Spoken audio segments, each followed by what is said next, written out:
Hey everyone, TurboStew here, and before we begin the video, I wanted to announce a giveaway going on. Basically, we're giving away a free movie ticket every Friday, and all you have to do to enter this giveaway is like, subscribe, and then for this video, leave a comment on whether or not you actually enjoy The Last Jedi. Both sides will be eligible, so whichever one you choose, that's totally fine. Just let us know. We'll announce the winner next Friday. And then once again, next Friday, we'll have another giveaway. So it'll be a thing that we do every Friday, so definitely stay tuned.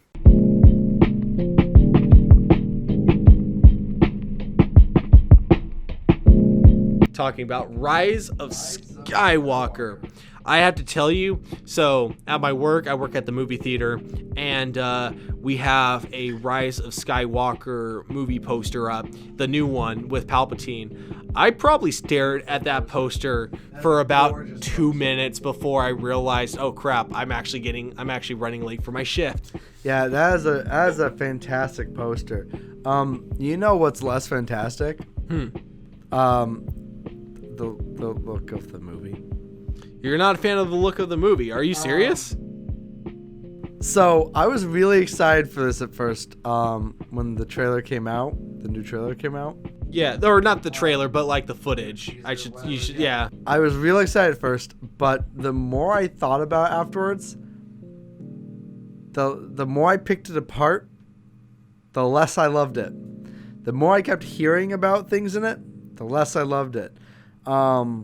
I heard it was, and I'm still hesitant to believe this, but I heard it was confirmed, that Disney has confirmed, by accident, I guess, that the Dark Ray thing was a vision. Which I think most people kind of assumed anyways. I hate that, mainly because there's something in that dark vision then that I think makes no sense. The alternate lightsaber. In the movie, they established she has that lightsaber, but it's blue way before that vision happens. I don't think it makes sense to have invented a new lightsaber for a vision. I mean, fair enough. It'd be a little weird. Especially one that looks as dumb as that. This is something I also thought I liked at first, but that I hated more than I thought about.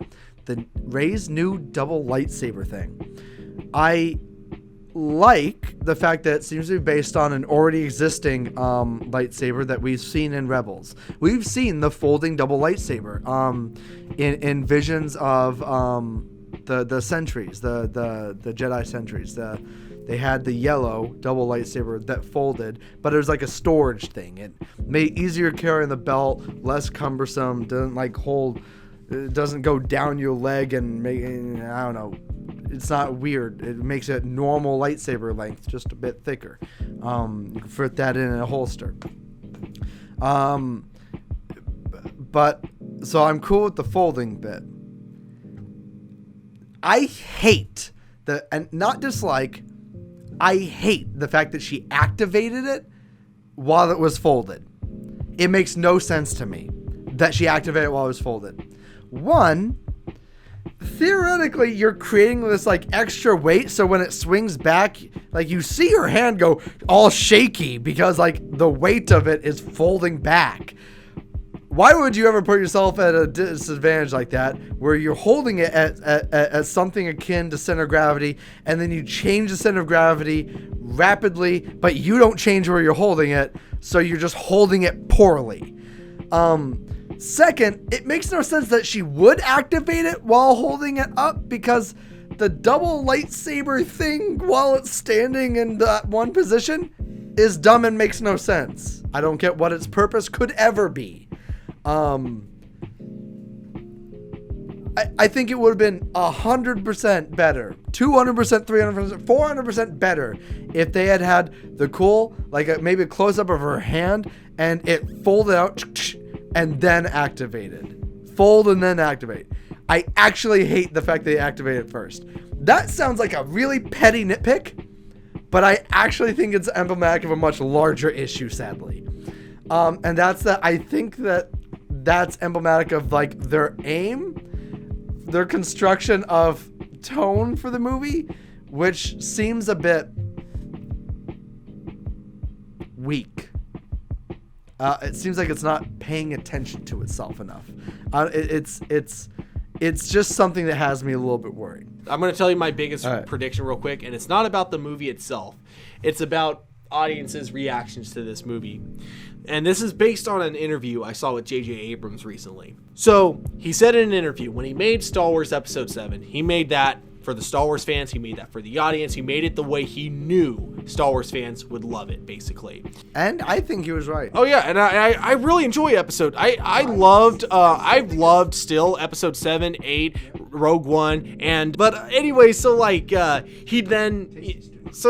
you know, Last Jedi came out and it was a very mixed film. And so like with J.J. Abrams' recent interview, he mentioned, yeah, like he made Episode 7 all for the fans, right? But he mentioned that Episode 9, he's doing it for himself. He's making Episode 9 the way he wants to make it, the way he would do it, like, you know, not really thinking quite. And I'm not saying, okay, let me reword it. Like, I'm not saying he's saying like, fuck what the fans think. I'm doing this my own way. He's doing it though in a way that he thinks is going to make a fun movie. And so I think here's where I think the reaction from the audience is going to be. I think it's going to be exactly like The Last Jedi, but not in the same way. I don't think the people who like The Last Jedi are going to like this, and then the people who didn't aren't going to like this. And I don't think it's going to be the same vice versa. I think it's going to be a whole new divide. You think it's going to be like a quarter of the audience lines up with all these like 2x2s that like, oh yeah, I hated Episode 8, but I loved Episode 9. Oh yeah. Okay, let me word it this way. Half the people who liked Episode 8 are going to like Episode 9. Half the people who hated Episode 8 are going to like Episode 9. I think it's going to be a very mix and mash opinion. You think this is going to split the entire community again, but into quarters that all hate each other? Not hate each other. I think that they all hate each other. My side hates your side, just saying. My side thinks your side is actively ruining the Star Wars universe. That your acceptance of that bull crap is absolutely terrible. And my side loves the fact that your side hates the movie. We love the fact that there's discussions about it. That's what I think is going to happen from this based on this quote of his, because he's going to do it his way. And we've seen from The Last Jedi what happens when a director takes and does it their way. So I'm excited for this movie. Even if I don't like it, I'm still going to be really happy that I saw it. I think that this movie almost doesn't matter. I don't think there's anything this movie could do to divide the fan base further at this point. And sadly, I don't think there's almost anything it could do within realistic expectations that could fully unite the fan base.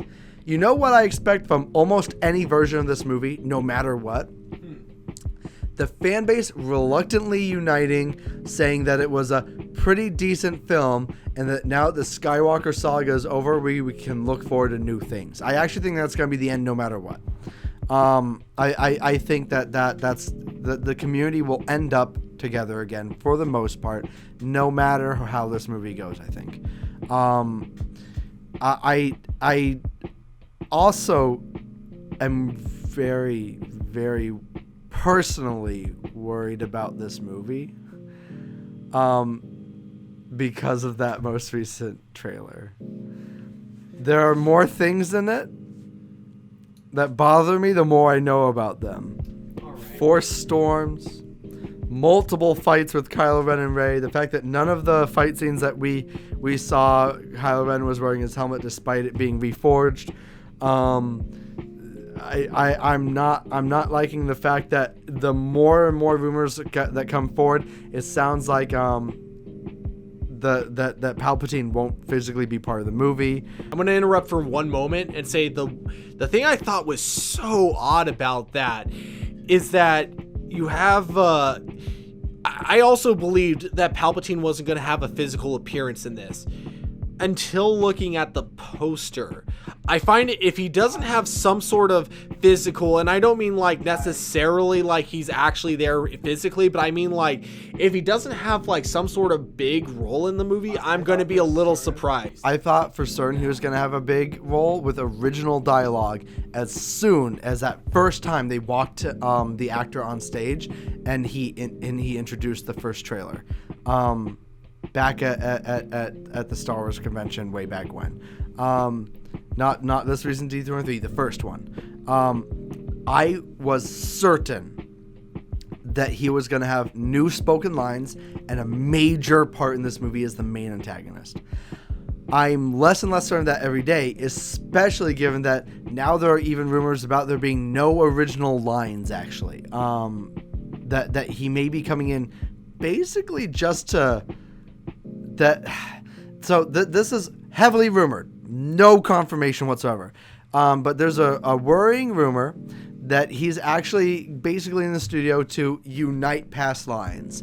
That maybe he'll have a few lines, like in a vision or something, but that for the most part, he's there basically to smooth over old lines being used. In a similar way that they did in Force Awakens with Obi-Wan. So the idea is that you'd have Darth Sidious quotes, and then to make them sound a bit more cohesive with each other, because all from different movies, you'd probably have a dual voice over with the new recordings as well. I don't think that, only because if that were the case, they wouldn't be hyping it up, because they didn't hype up. I didn't even know Ewan McGregor was in Force Awakens until like almost a year after it was out in theaters. And that, with him, there was no, then that was because him being in the movie for that brief moment in the studio was only due to them like calling him up last minute, being like, hey, do you want to do this? And him being like, okay, sure, I'm on my motorcycle, I'll be right there. But there's a big difference though, with this movie from past movies, and between Ewan McGregor and is the name for the actor Ian McDermott or something like that. It's Ian something. I think it may be Ian McDermott. For Emperor Palpatine, in that this movie, Palpatine could have a huge effect on this movie, and Palpatine as the main villain for the first two trilogies could be a theme of this movie, and so his visage on the poster could be an accurate one, without him ever physically appearing or appearing in a vision or even having original dialogue. It could all be about his plans for after he died, similarly to how recently in all the video games and a lot of the canon material, a lot of that canon material has been about the after plans of his death. In fact, arguably, the entirety of the new trilogy is.